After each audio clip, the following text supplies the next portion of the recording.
Bienvenue sur le Playground pour un nouveau podcast. Enfile ton short et tes sneakers, on est parti.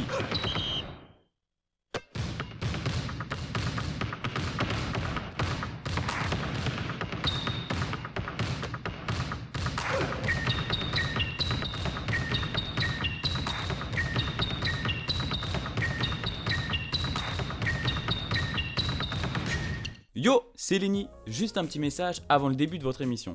Pour ceux qui veulent soutenir le projet, n'hésitez pas à laisser 5 étoiles sur la plateforme avec laquelle vous écoutez le podcast. N'hésitez pas non plus à partager, c'est le plus important. Et enfin, pour les plus motivés, venez faire un petit don sur ma page Ko-fi, vous aurez tout expliqué sur le site, c'est dans la description. Merci beaucoup, vous me régalez, il ne me reste plus qu'à vous souhaiter une bonne écoute. Ciao, bonjour tout le monde, bienvenue dans une nouvelle preview. Aujourd'hui, on s'occupe des Cavs et pour s'occuper des Cavs, je suis venu avec du lourd. On refait la line-up qu'on avait fait il y a quelques mois pour préparer les playoffs. Donc je suis avec Aurel. Comment ça va, Aurel? Ça fait longtemps. Ça va et toi? Nickel, tout va bien. Je suis très content d'être avec vous aujourd'hui je me suis entouré des spécialistes pour parler des Cavs, comme ça je vais pas dire de bêtises. Si je dis des bêtises, direct, tac, tac. Vous êtes là pour me back. Et Ewen qui fait son retour aussi. Comment tu vas? Ça va très bien, merci beaucoup de m'avoir à nouveau. Bah c'est normal, c'est normal. Qui d'autre, tu vois, je te dis, je m'entoure de spécialistes parce que tout seul c'est marrant, mais quand on est deux, trois, il peut y avoir de la discussion et c'est tout de suite beaucoup plus Allez, intéressant. forcément. Bon, pareil, on va pas discuter pendant 20 minutes, on part direct sur la preview. The NBA is back.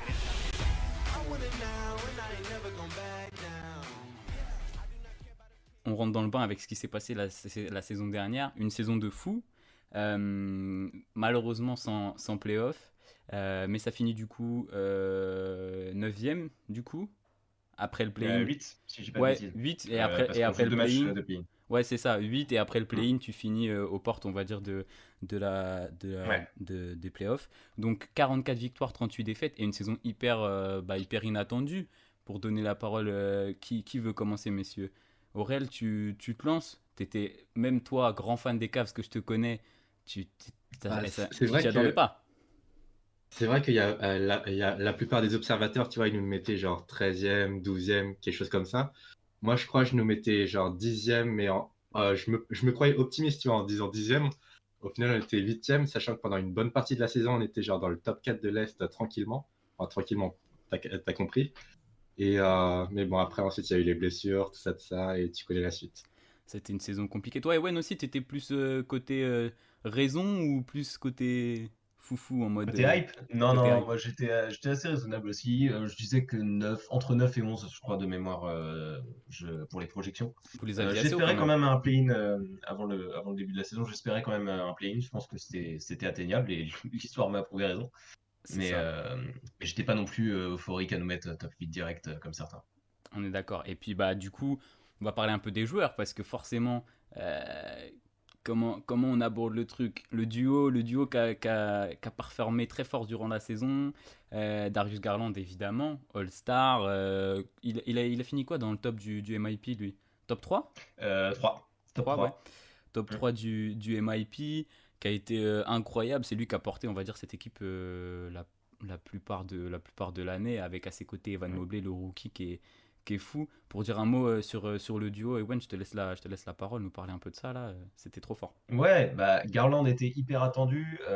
C'est pas celui dont on parlait le plus parce que l'arrivée de Mobley forcément hypait beaucoup de gens, mais au final il a complètement deliver. Il y a une saison énorme au scoring évidemment parce qu'il a eu beaucoup de responsabilités. Et il a réussi à backer ça, à rentrer ses shoots, à créer de l'attaque. Ça a été un des problèmes quand il était pas là, ça s'est beaucoup ressenti. Et il a aussi été énorme à la création. C'est vraiment un des meilleurs passeurs de la saison. 19 passes décisives en un match et il fait un autre match à 18.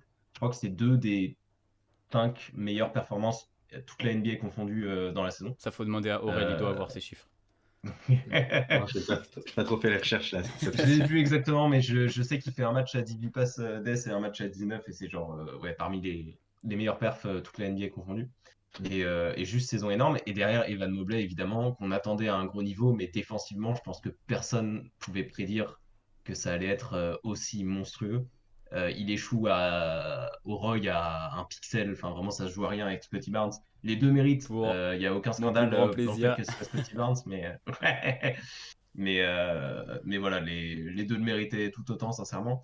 Et donc, non, en termes de jeunes, c'est vraiment les deux qu'on fait vibrer tous les fans cette saison. C'est ça, tant sur le plan offensif pour Mm. Garland, défensif plutôt Evan Mobley. Et franchement, trop fort. Et à côté de ça, il y avait pas mal d'autres joueurs. Je te laisse la parole, Aurel, si tu veux aussi, si tu as d'autres joueurs qui t'ont fait kiffer. Je sais que Mobley, forcément. Je sais pas si là on a trop parlé de Jarrett Allen, mais lui aussi a fait une saison All-Star, très, très surprenant. Et en même temps, c'est vrai, la compétition au front de court à l'Est, voilà. Il a pu choper sa place. Et, Bah, et ouais, ils ont fait quoi? La plupart de la saison, ils étaient top 5 au final, les Cavs. Je crois, dans une grande Ouais, partie de saison. 5-6, il y a une dégringolade 5-6. après le All-Star Game, quoi. C'est ça, Mais c'était 5-6. Ouais. à cause de, La vous l'avez blessure de dit, vous avez, Rubio. malheureusement, voilà, vous avez parlé des blessures. Je crois que j'ai pas en tête toutes les blessures, mais tout le monde a été touché. Mobley, Garland, Ouais, tout le monde a qui- loupé du match. Je sais même pas s'il y a un joueur à 70 matchs dans il l'effectif. y a Peut-être Kevin Kevin Love, Love. Ouais, tout à mais fait, Kevin ça Love. doit être tout. Parce que Kevin là, Love ouais, je remonte. 74, Evan Mobley. C'est juste sous la barre des 70, quoi. Ouais, je remonte le fil, ouais, tout le monde y passe, hein. Darius, Ricky, Isaac, Cedi Osman, Evan Mobley, enfin, il y a vraiment tout le monde qui passe à un moment ou à un autre. Mais Évidemment, Sexton. ouais, vas-y. Sexton, tu vois. Oui, Sexton, bien sûr, mais Un ça, c'est gars le sur début de qui, saison pour le coup, mais ouais, dès le complètement. début de saison, tu te dis, bah, t'as un backcourt de fou. Et en fait, Mm. au final, tu te retrouves vite à devoir tout poser sur Garland. Il a très bien géré, mais Sexton, c'est vraiment dommage. Et Rubio aussi, qui a été tradé pour le coup à la. C'est quoi? C'est à la deadline qu'ils se font les trades, hein, Ouais. Ouais, c'est ça, le trade avec Caris LeVert, il est à la deadline. Ouais. C'est ça, t'as Caris LeVert qui débarque. Donc pareil, je me souviens plus si ça performe de ouf.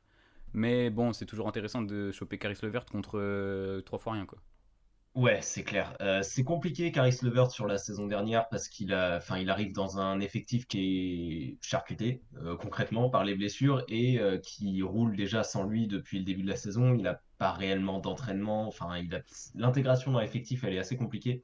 Il fait ce qu'il peut. Il y a des gens qui ont été déçus de ses performances. Perso, j'ai trouvé qu'avec ce qu'il avait, avec le contexte, il était difficilement à blâmer là-dessus et c'est surtout sur la saison prochaine qu'on va le regarder plus attentivement. Clairement. Clairement. À côté de ça, tiens, ton chouchou, Aurel Okoro, qui. Saison un petit peu. Mi-figue, mi-raisin, si je peux me permettre. Qu'est-ce que Bah, t'en as pensé, disons toi? que dans l'idéal, on voudrait que ce soit un vrai 3&D. Et pour l'instant, bah, il a la D, mais pas le 3, tu vois. Ah ouais, Donc, c'est là, c'est ça qui. pour l'instant, t'en es assez loin pour le moment du 3, mais pourquoi pas durant la saison. À voir, ça va être très intéressant. Euh, qui d'autre a brillé? Kevin Love, évidemment, tu l'as dit, Ewen, le gars qui a joué le plus de Mhm. matchs dans la course au 6e homme de l'année, ce qui est assez Ouais, étonnant, deuxième. Si je dis mais pas de bêtises, il finit deuxième et il est pas. Enfin, la win est clairement pour Tyler Hero, mais il est contender sérieux quand même non, c'est au clair. titre. C'est clair. Et puis aussi, de toute façon, après, si vous avez d'autres trucs à ajouter, je vous laisserai la parole. Mais sur ce que je me suis noté, JB Bickerstaff, évidemment, comment ne pas parler de lui, puisque cette espèce de front de courte avec Markkanen, Mobley, Allen, énorme en défense, et Markkanen aussi, qui fait mine de rien Mhm. une très grosse saison. Ouais, clairement. Donc JB, il en a surpris plus d'un. Je sais pas quelles étaient vos attentes sur le coaching de Bickerstaff. Et ouais, Alors, vas-y, perso, j'avais très très peur avant le début de la saison. Au final, au fur et à mesure que les matchs se sont enchaînés, tout le début avec effectivement ce trio ultra tall ball, ça se passait super bien. C'était un peu l'euphorie. Il est dans la course quand on arrive vers Noël et qu'on commence à discuter des trophées, genre coach de l'année, JB Bickerstaff, il est là, quoi. oui. Et puis après, la deuxième partie de saison, il y a certes les blessures, mais il y a aussi des bonnes rotations de merde et des gestions très foireuses, je trouve, de certains temps de jeu notamment. Quand on pense à des mecs comme Lamar Stevens, Dean Wade, Dylan Windler, qui devaient avoir des responsabilités en raison des absences et qui au final ont eu des temps de jeu complètement en zigzag, où genre tu pouvais jouer 3 minutes et le lendemain tu te retrouvais avec 20, et Ouais. à qui du coup il n'a pas laissé des rôles réguliers qui leur ont pas permis de performer. Donc je trouve qu'il est partiellement à blâmer quand même pour la mauvaise fin de saison avec les blessures. Il y a aussi le coaching de Bickerstaff qui a pas mal déçu sur la deuxième moitié de saison. Ok, on est d'accord. Mais bon, globalement, je trouve que c'est une très bonne saison Ah oui, non, qui mais sort, quoi. c'est meilleur que tout ce qu'on pouvait attendre, hein, ça c'est clair et net. Et puis la Euh, mentalité surtout qu'il insuffle est très forte, c'est Vladimir. ça, défensivement, là, justement, je suis allé regarder les ratings. 7ème défensive rating, c'est monstrueux pour une équipe en plus qui est si jeune. C'est vraiment trop, trop fort. J'ai bien kiffé. Aurel, je sais pas si tu as des trucs à ajouter. Non, pareil, comme tu l'as dit, Laurie Markkanen, très très belle surprise euh, au poste 3 et tout. Et aussi, bah, je sais pas si on en a parlé, Dean Wade aussi, bonne surprise également. Dean Wade qu'on a prolongé là, je crois.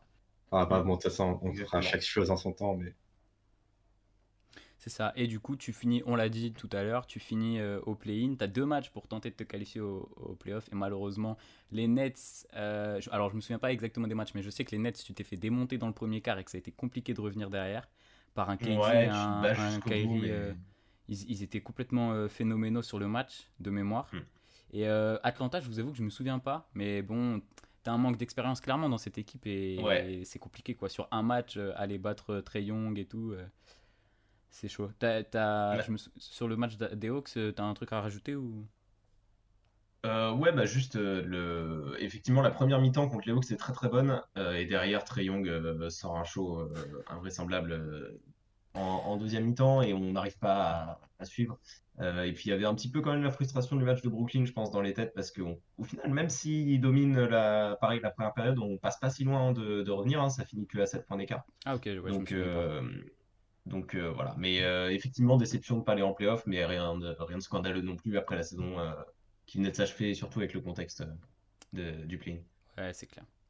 Je sais pas si vous avez un truc à rajouter sur la saison dernière ou si vous voulez tranquillement parler de ce qui s'est avec passé Rubio, avec avec Rubio, on Rubio. gagne, non, le match d'Atlanta. Ah, Je pense avec Allen qui fait pas son retour depuis un match parce que littéralement il était absent genre 2-3 semaines avant et il revient pour le match contre les Hawks. Déjà, je pense qu'on a des meilleures chances, mais ouais. Bon, les Hawks méritaient c'est sur le match, les ça. Hawks méritent de toute façon. Voilà, c'est des petits détails, c'est Mm. dommage, mais au final, tu fais quand même une énorme régulière Ah et oui, tu clairement. dépasses toutes les espérances. Donc, tant mieux, franchement. C'est cette année où il va y avoir beaucoup d'attentes, puisque Oui. du coup... Alors, j'avoue que j'ai préparé ma fiche enfin, il y a longtemps, cet été. Donc, tu vois, il y a encore la draft avec le pick 14, Ochai Agbaji, qui fait plus partie de l'équipe, vu qu'il a été envoyé du côté de Utah. Donc j'avoue que s'il y a un de vous deux qui veut bien parler de l'été, j'ai mis le retour de Rubio évidemment, puisque bah, il a signé, il était free agent, et du coup, ben, Ouais, tout à quoi fait. de mieux que de revenir dans cette petite équipe pour servir de backup meneur.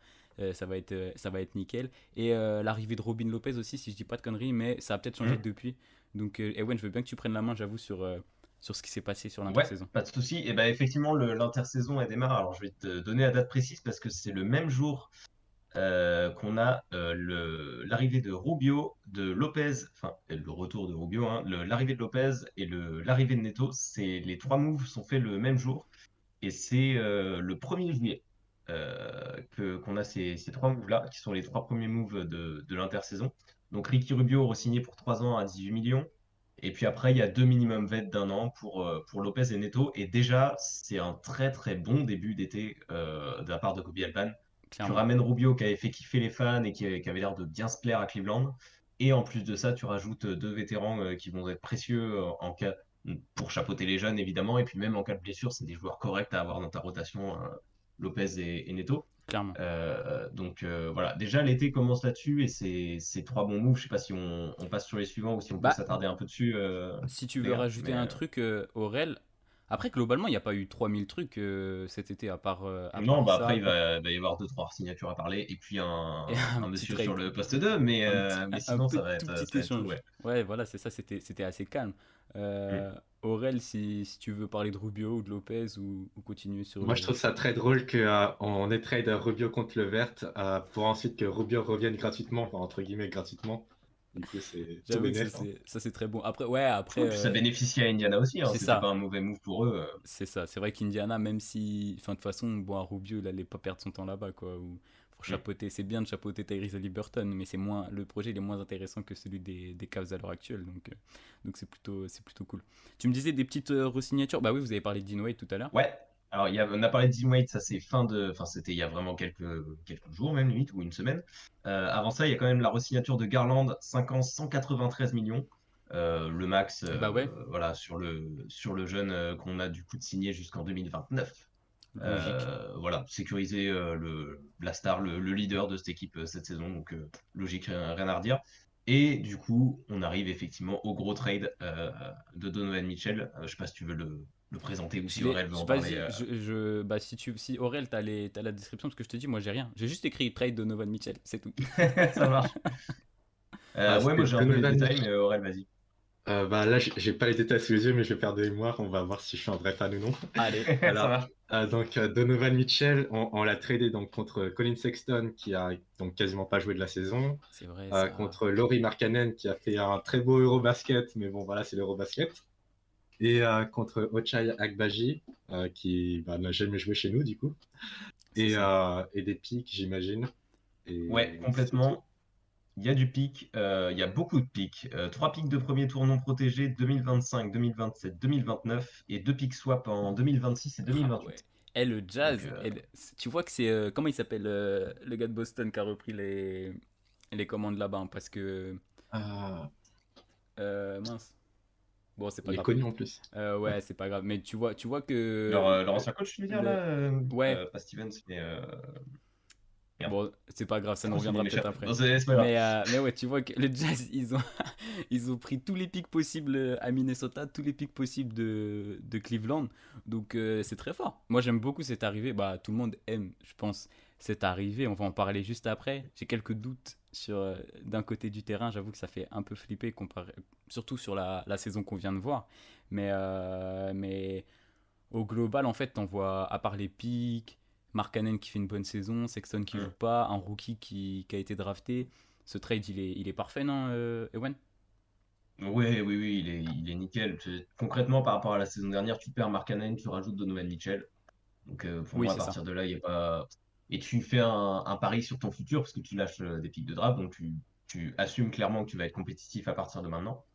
Mais non, non, Colin Sexton, ça fait un peu mal au cœur de le voir partir parce que c'est un joueur que j'aimais énormément et que je vais continuer de suivre à Utah parce que je pense qu'on peut faire de très belles choses là-bas. Mais pour Donovan Mitchell, c'est complètement un prix qu'on est prêt à payer, évidemment. Enfin, c'est un All-Star indiscutable. C'est vraiment un joueur qui va faire passer un cap à l'équipe, c'est indéniable. Moi aussi, je suis pro à Donovan Mitchell dans ce trade. Enfin, je trouve qu'on a win le trade, forcément. Après, il n'est pas non plus parfait. Genre, la preuve, le jour où on a eu ce trade, il y a eu énormément de débats sur Twitter, dans la commucase et tout, notamment sur, par exemple, les problèmes de spacing que ça pourrait présenter, les problèmes de spacing, les problèmes de défense aussi au poste 3, du coup. Poste, Alors, ouais, poste on 2. pourra en Bah, de toute reparler. façon, on va là, voilà ce qui s'est passé durant l'été globalement. Des bonnes signatures et un énorme trade qui te fait passer un gros gros cap. Après, on va voir vos attentes, mais, euh, Mm. mais les Ouais, le attentes ils sont dernier truc à énormes. mentionner, c'est la signature de Dean Wade quand même pour 3 ans et 18 millions. Donc c'est rien pour le joueur qu'il est, c'est un bon apport. Mais Grave. effectivement, sinon, l'été, il se résume à ça hein, complètement. Donc c'est hyper intéressant. On voit où les Cavs veulent aller, bah, en playoff et si possible peut-être avec l'avantage du terrain, même si ça va être un beau bordel. Honnêtement, cette équipe, bah, faut être ambitieux, tu vois. Mm. Si tu vises minimum, je pense, le top 6, là passer par les play-in, ce serait presque par le play-in, ce serait pour moi, hein, moi je parle uniquement de mon point de vue, ce serait presque décevant vu l'équipe de fou que tu avais, vu le fait que tu récupères donc Mitchell, qui est un gars qui va pouvoir prendre le relais quand Garland sera reposé, parce que vous l'avez dit tout à l'heure, bah, une fois que Garland n'était plus sur le terrain, en attaque c'était très très compliqué, tu avais absolument besoin d'un joueur comme ça, et c'est parfait, plus Rubio, plus potentiellement Neto. Euh, donc je trouve ça très fort. Après, du coup, vous l'avez dit, notamment Aurel, il y a un débat sur le poste 3. Ça m'intéresse parce que j'avoue que je suis absolument paumé sur qui mettre en 3 dans cette équipe. Je sais pas si toi, Aurel, tu voudrais voir qui? Okoro direct au poste 3. Euh, je pense.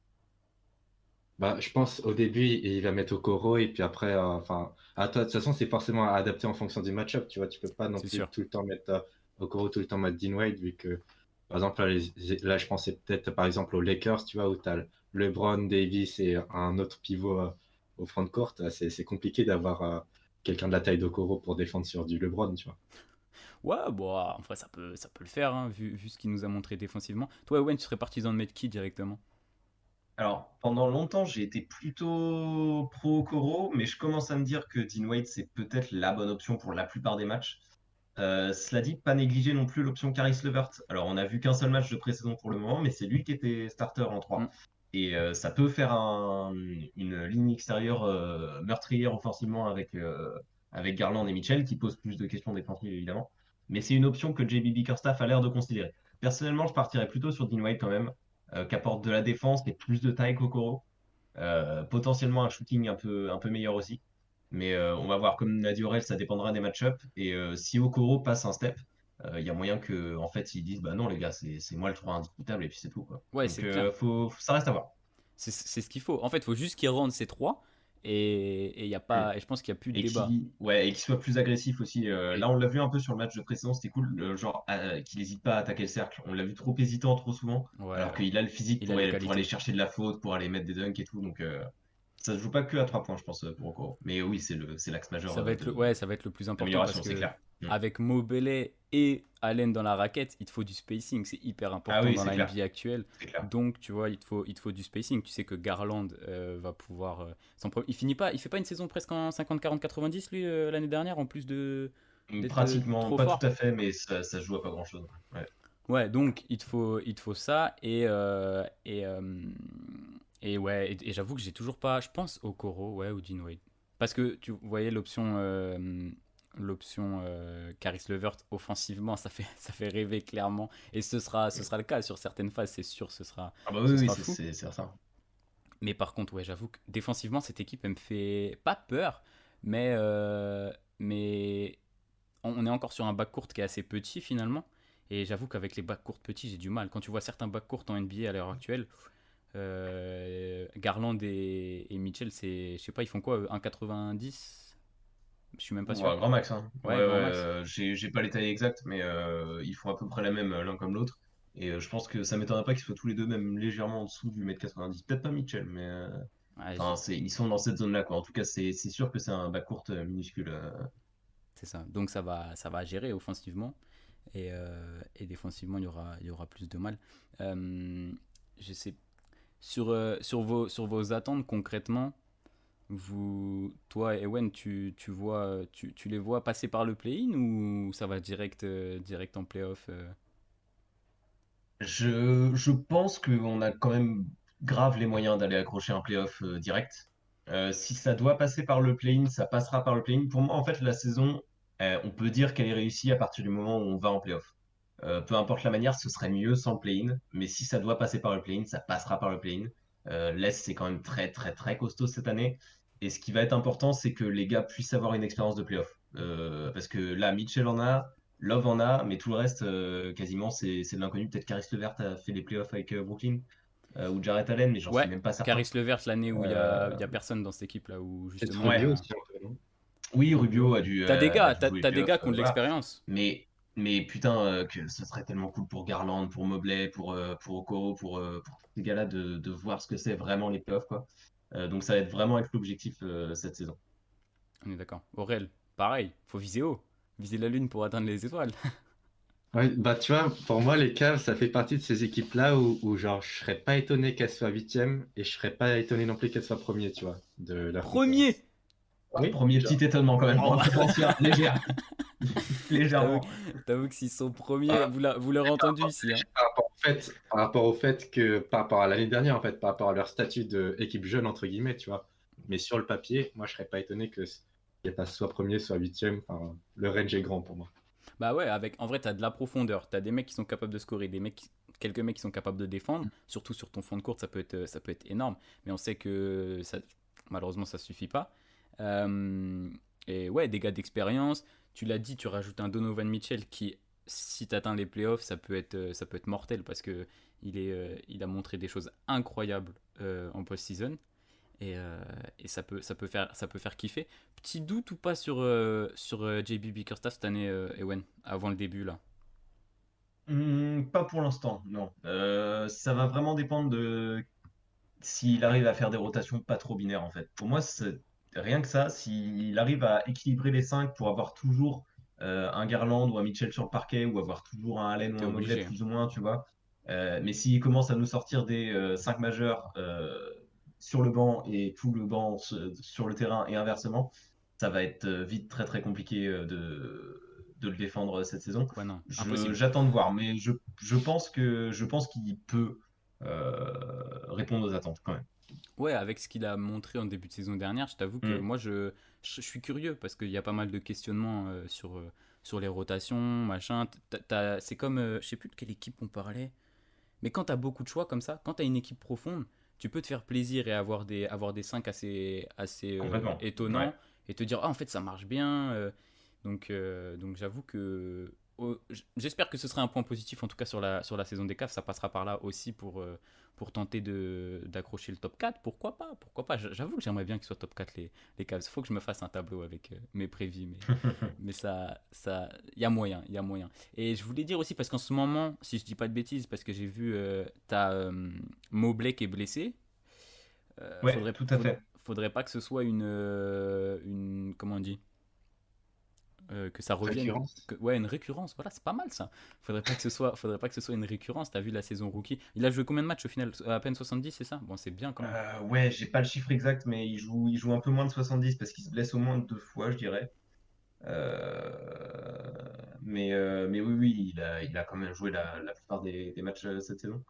Mais oui, effectivement, c'est un joueur qui est assez propice aux blessures. Donc là, il devrait être de retour d'ici une semaine grand maximum. Oui, Il ça va pas va. jouer la pré-saison. Ça a été annoncé pour le protéger, mais c'était une petite foulure de cheville, un truc assez bénin. Mais effectivement, il faudrait pas que ce soit trop récurrent. Et il a l'air parti, vu son physique, c'est pas tellement étonnant, Ouais. pour être un joueur assez propice aux blessures, malheureusement. Faudrait pas que ça fasse un Anthony Davis 2.0 quoi. J'avoue que ça ferait mal. C'est ça. Mm. Et par contre, Aurel, tu penses que Mobley, ça peut être le point de. Si, genre, il est énorme, et c'est possible avec ce qu'il nous a montré sur l'année 1, clairement, là, il y aura plus de questions à se poser sur le potentiel des Cavs. Ouais, surtout, donc là, je vous avais dit tout à l'heure sur le papier, ça m'étonnait pas qu'il puisse finir premier, tu vois. Tu sais, souvent, tu as le débat en mode quelle est l'équipe avec le meilleur 5 majeur sur le papier ou l'équipe avec la plus grosse profondeur de banc, tu vois. Et en vrai, en profondeur de banc, bon, t'as quoi? T'as les Nets, les Clippers, mais aussi les Cavs en vrai, les Cavs en soi. Genre, si tu regardes le roster et tout. Et le 5 majeur, quand il pense, t'as 3 All-Stars et un futur crack, Evan Mobley. Bon, Ouais, tu peux t'as une presque compter faiblesse 4 en All-Stars 3, en mais vrai. Hmm. Ouais, donc, quasiment. Bon, les places vont être très très chères pour le All-Star Ouais, cette année. Mais en c'est soi, sûr. en termes de niveau intrinsèque, on va dire, oui, t'as quasiment 4 All-Stars, t'as 3 All-Stars et demi sur le Mm, parquet, quoi. mm. Et si en janvier ils sont premiers, pourquoi pas avoir 4 Cavs All-Star Game, hein. Je pense que peu de chance. Mais bon, écoutez, on en plus, a, cet on a le été, droit de bon, rêver. je sais que ça veut rien dire, mais cet été, j'ai vu des images de Evan Mobley qui jouait contre Kevin Durant. Hmm. Je peux te Ça, dire, ça m'a hypé. ces images à chaque fois. Quand tu vois un mec qui joue aux côtés de KD, tu te dis, oh, ça fait plaisir. Je sais pas si vous avez d'autres points à aborder, d'autres attentes, les gars, pour la prochaine régulière. Non, bah on continuera de surveiller aussi, parce qu'on a beaucoup parlé des stars, mais moi je vais être très très curieux de ce que va faire Lamar Stevens, typiquement, qui a montré très très belles choses défensivement, notamment on parlait de KD, il y a un ou deux matchs contre Brooklyn où il le fait bien bien chier. Donc voilà, ça va être un joueur qui est très kiffant, qui coûte pas cher et qui est vraiment un super apport mentalement aussi. Tu sens que c'est un mec qui est vraiment dans l'esprit du groupe. Donc lui, je le suis de très près. Et puis, à voir ce que pourra donner un Dylan Windler si JB Bickerstaff lui donne sa chance. Parce que ça reste un projet aussi qui est intriguant. Et pour le reste, bah, ça va être kiffé avec les stars, hein, tout simplement. C'est ça. Et puis, ouais, tu l'as dit, Aurel, profondeur de banc. Là, quand t'as le roster sous les yeux, tes postes, ils sont doublés, voire triplés. C'est assez impressionnant quand même, hein. Avec des gars qui sont des vrais joueurs. Parce que des fois, c'est triplé, mais bon, c'est des mecs qui sont inconnus au bataillon. Là, franchement, t'as des vrais noms. Et je vois, il y a Sharif Cooper sur Ouais. Basketball Référence. Vous avez récupéré Sharif Cooper?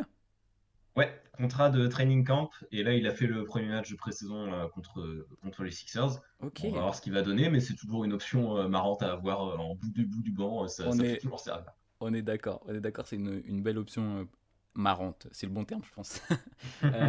Toi, Aurel, c'est un point à rajouter ou... Non, bah, je peux juste rajouter éventuellement que j'avais vu en interview récemment que Levert, il voulait vraiment s'améliorer en défense, avoir aussi ça du coup, et qu'on parlait des role players. Et sinon, voilà, je sais pas. Bon bah voilà, on a fait le tour sur cette preview des Cavs qui va être franchement je pense suivez les Cavs l'année prochaine. Suivez toutes les équipes mais Cleveland ils vont faire énormément kiffer le duo Garland Mitchell, il y a moyen que ce soit incroyable. Et puis merci à vous messieurs. Je vais vous libérer pour votre après-midi et puis on se capte une prochaine fois. Vraiment, merci beaucoup. Merci Euh, de l'invite. Ah oui, je le dis pas, mais bien sûr, je mets vos réseaux partout dans la description et puis allez les suivre évidemment, ils sont exceptionnels. Quand ils bossent, parce que Aurel il a pas le temps, il fait le tour du monde, donc bon, hein. Allez, merci, à plus les gars. Merci beaucoup, salut. Do you ever shut up? Do you ever shut the fuck up? What the fuck are you worried about? I'm in a zone, man. I'm in a fucking zone. Would you relax? I'm in a zone. Billy, it is one thing to embarrass me, right? It's another motherfucking thing to piss these guys off that we have to play against. They're just plain fucking stupid, man. Maintenant qu'on a parlé des Cavs et de cet incroyable potentiel, je reste avec. On a libéré Ewen, on a dit que spécialiste Cavs, mais Clippers, il a dit non les gars, moi je parle que de vraies équipes, que de vraies conférences. Et du coup, Aurel est toujours avec moi pour parler des Los Angeles Clippers. Là, on a un bon client. On a un gros client sur l'année prochaine. On va y aller tout doucement, mais attention. Avant ça, on parle du coup de la saison dernière. Tu finis 8ème. Alors j'ai noté 8ème, mais vu que tu vas pas en playoff, ils finissent 9ème, on va dire, après le play-in. 42 victoires, 40 défaites. Une saison moyenne. De toute façon, tu savais que t'avais pas Kawhi Leonard, vu que ACL, c'est ça, hein, qu'il avait Kawhi durant les playoffs derniers, enfin les playoffs d'avant quoi. Et puis t'avais pas trop Paul George parce qu'en fait il s'est blessé ou lui épaule, coude, je me souviens plus. Mais il fait seulement 31 matchs alors que il démarre la saison très sérieusement. Paul George, il était directement dans les discussions. On parle là de, je crois que c'était au bout de tu vois, de 3 semaines quoi. Il sortait des stats de fou et puis après il a vite été mis à l'infirmerie. Donc au final tu fais une saison sans tes deux meilleurs joueurs et franchement elle est bien réussie. Je sais pas ce que t'en penses Aurel, mais je trouve qu'elle est propre. Non, c'est vrai, pas huitième de l'Ouest, sachant qu'il y a forcément la concurrence, etc. Et sachant que du coup tu savais mentalement que t'avais pas tes deux meilleurs joueurs. Franchement, belle saison. Reggie Jackson il a fait un bon taf. Et j'imagine les autres joueurs aussi ont fait un bon taf. Ouais, on peut en parler. Reggie Jackson, le premier, on va dire, qui a pris cette place, bah, du coup, de franchise player, tu vois. T'as évidemment Marcus Morris pour le Nasty. Mais c'est pareil, tu vois, Marcus Morris, il a pas joué tant de matchs que ça. Nicolas Batum, il a fait 59 matchs.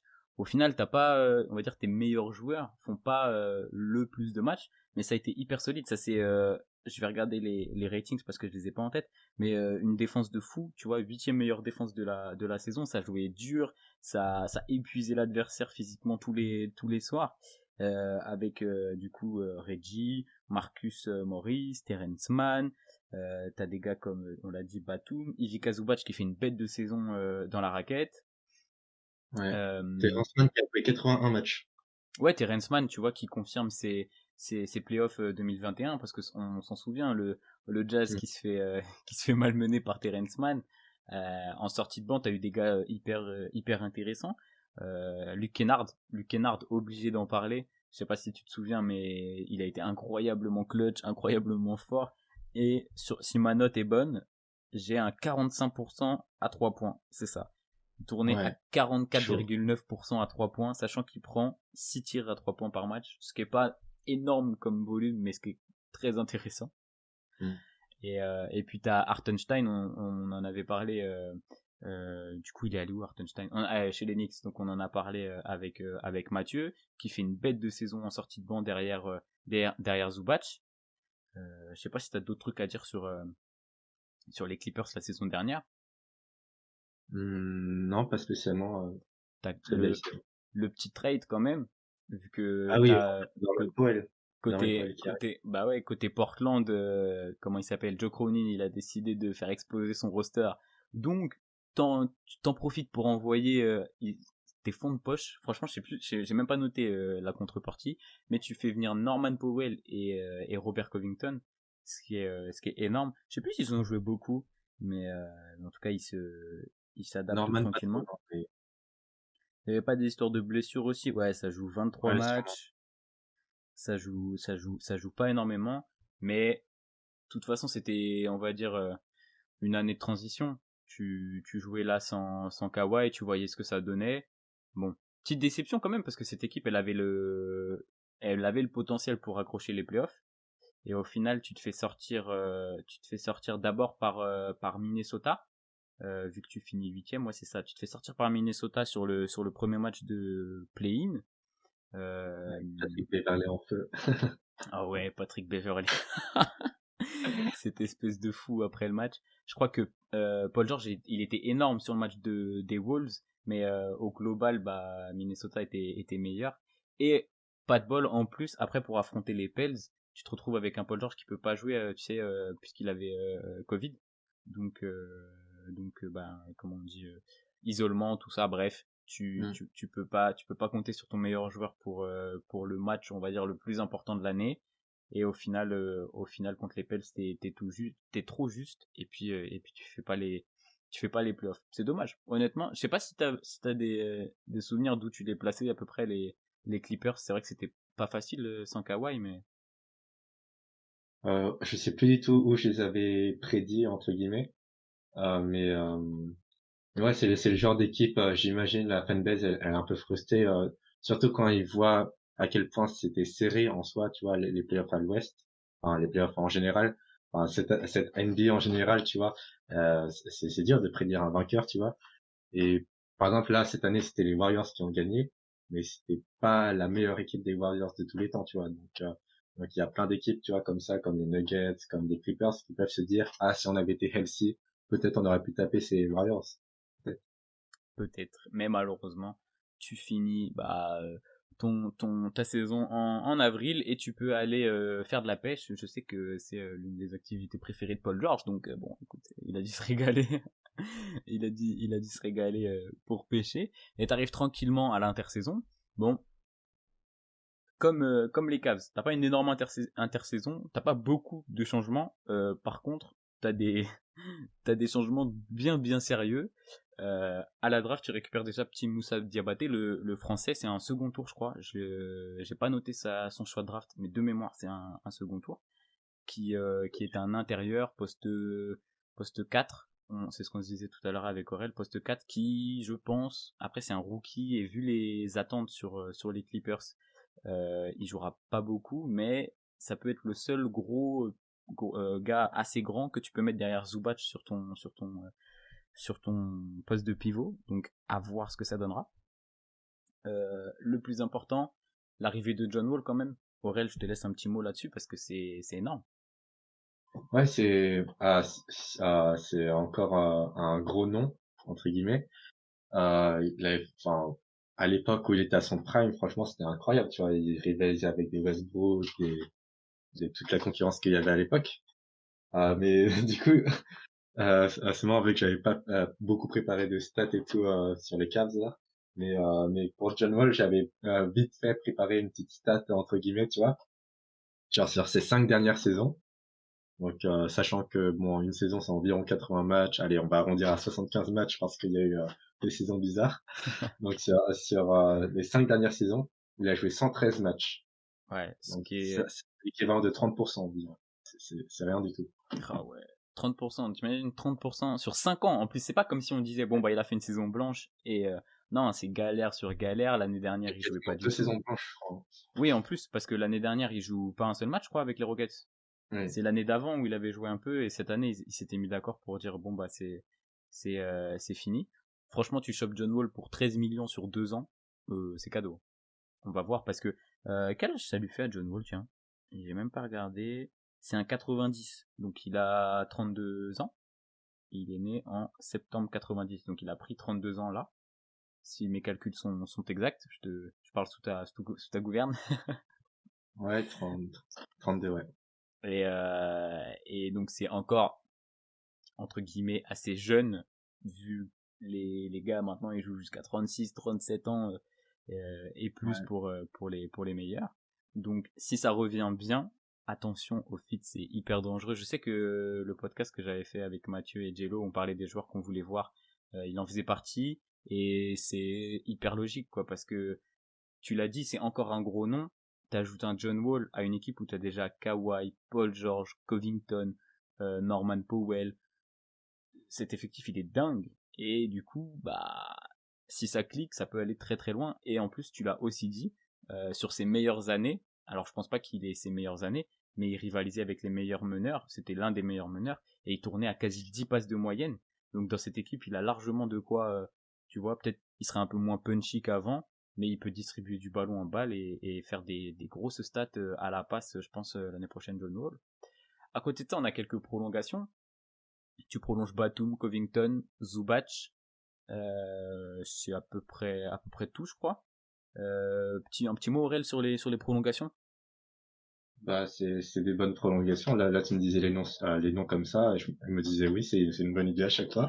Après, est-ce qu'il y a des joueurs importants qui n'ont pas pu prolonger? Ça, j'ai pas fait gaffe, mais.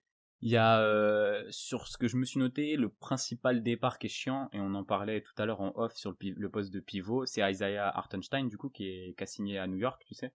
Et lui qui a porté beaucoup en défense, en sortie de banc, de la taille aussi, parce que je sais pas quelle taille il fait Hartenstein, mais il est pas petit.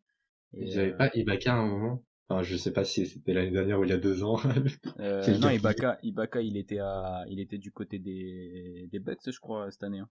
Ah si, t'as raison, Serge qui. Ibaka. Non, t'as raison. T'as raison, Serge Ibaka, c'est-à-dire qu'il a commencé la saison dernière. Bah ouais, si, c'est ça. 35 matchs, il a joué. Bah je suis fou. Hein.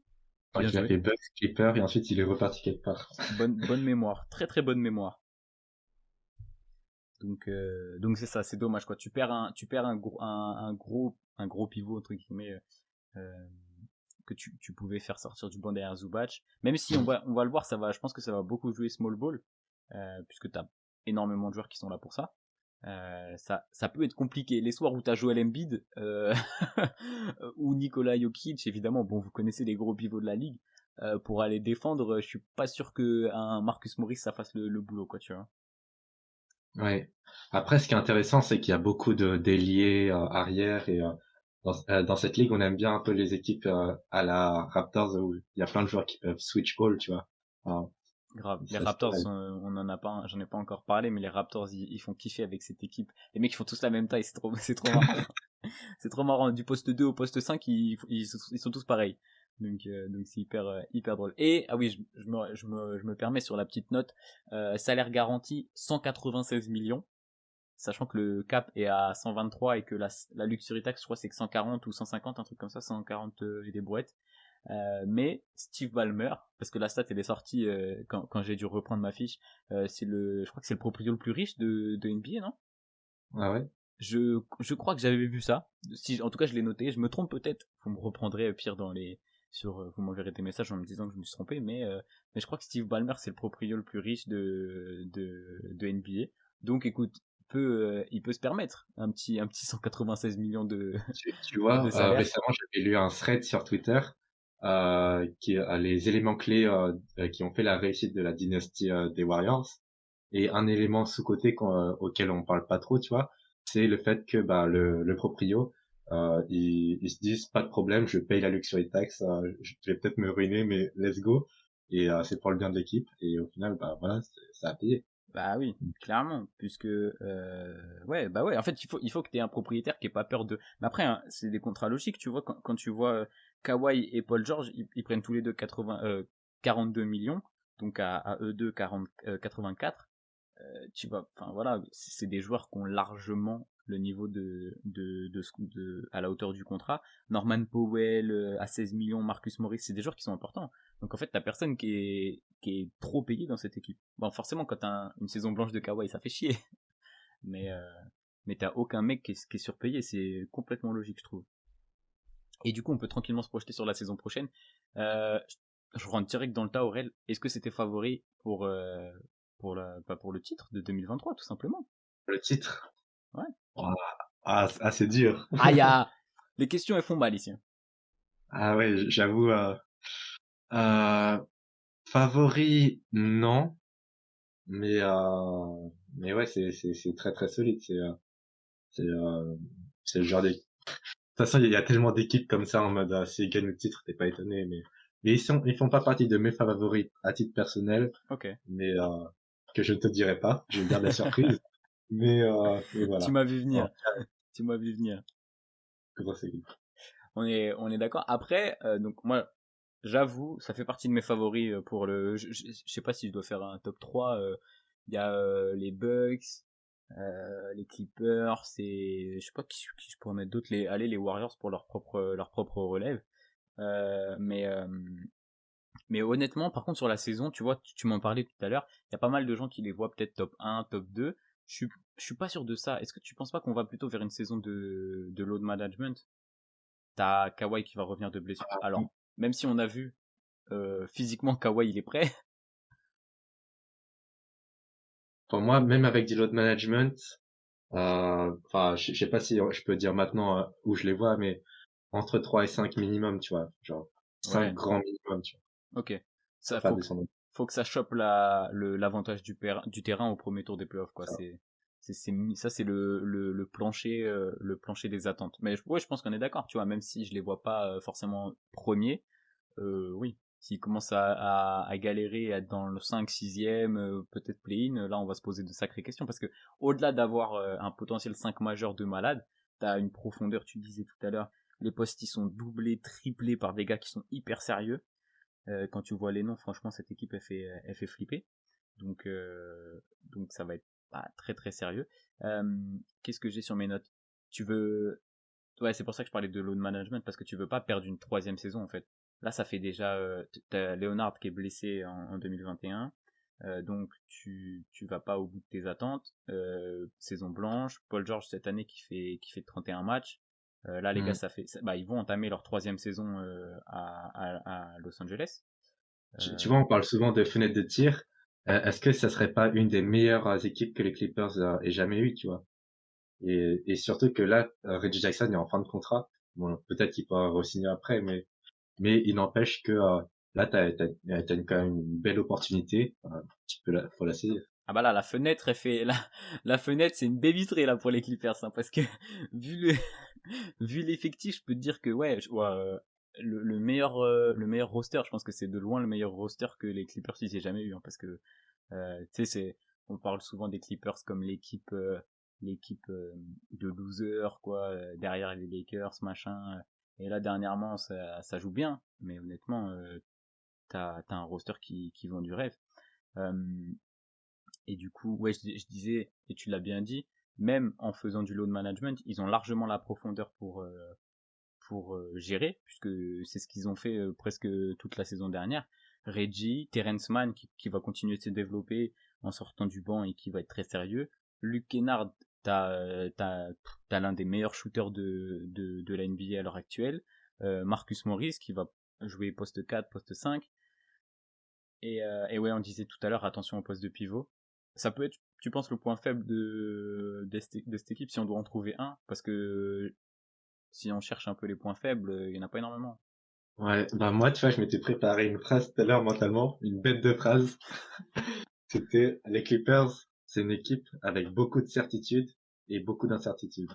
C'est-à-dire que beaucoup de certitudes dans le sens où sur le papier, t'as une très très grosse équipe, un 5 majeur de ouf, avec aussi une grosse profondeur de banc, et avec des joueurs qui ont de l'expérience, qui ont l'expérience des playoffs, et voilà, c'est une équipe taillée pour le titre. Et en même temps, des incertitudes dans le sens où, donc là, on parlait de l'éventuel poste 5, donc si Ibaka il se fait la cheville là, c'est un peu la guerre. Tu peux jouer small ball. Zubac. Ouais, Ibaka il est plus là. Non, t'inquiète. Zubac, c'est un peu le principal, vrai poste 5, mais ouais, c'est vrai, tu peux jouer small ball avec Maurice et Batum, mais bon, à voir. Mm-hmm. Et l'autre principale incertitude, du coup, c'est les retours de blessures. Même si du coup, il a l'air en forme, Kawhi, ça fait quand même quasiment 2 ans qu'on l'a pas vu jouer. Ouais, c'était Paul quoi je pense 470 que jours. Paul George, en soi, je pense que ça devrait aller son retour de blessure, mais il n'empêche que c'est quand même un retour de blessure. Et John Wall, grosse incertitude sur ce retour de blessure également.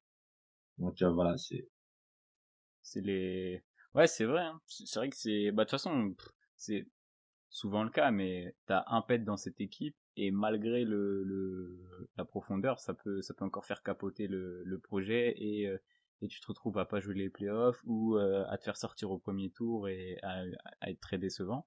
Mais honnêtement, ça a le potentiel pour être top 5 attaque et top 5 défense l'année prochaine, Aurel. Je pense que...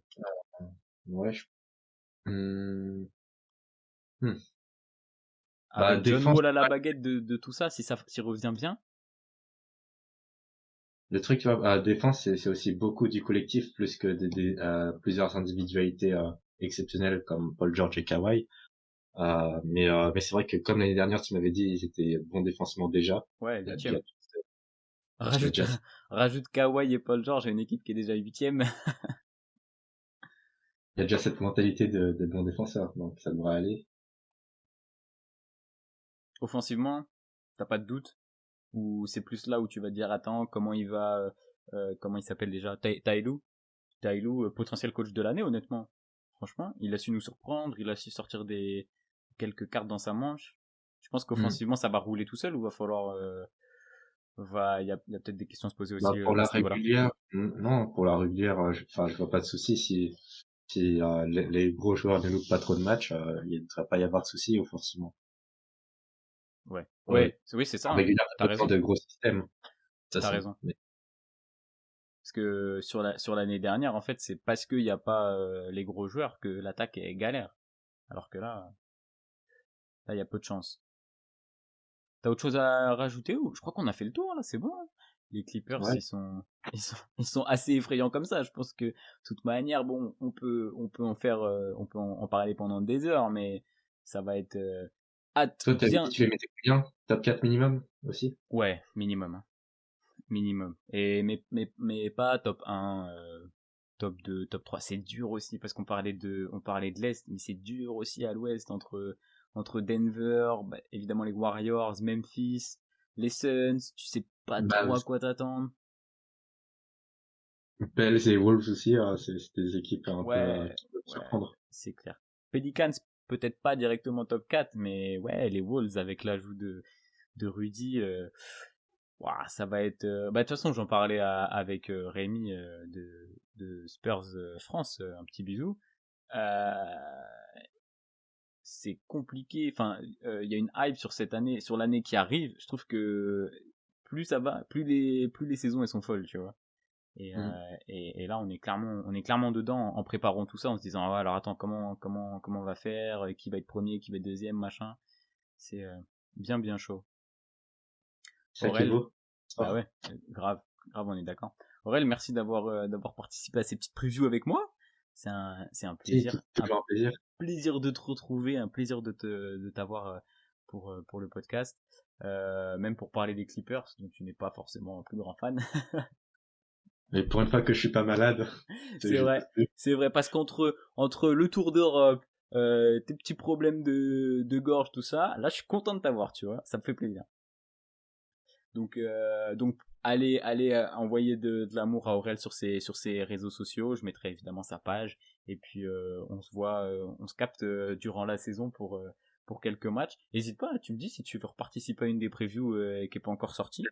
On se tient au courant. Moi je vous souhaite à mes auditeurs une bonne journée, bon après-midi, bonne soirée, et partagez le podcast évidemment, c'est très important. Et bisous, salut.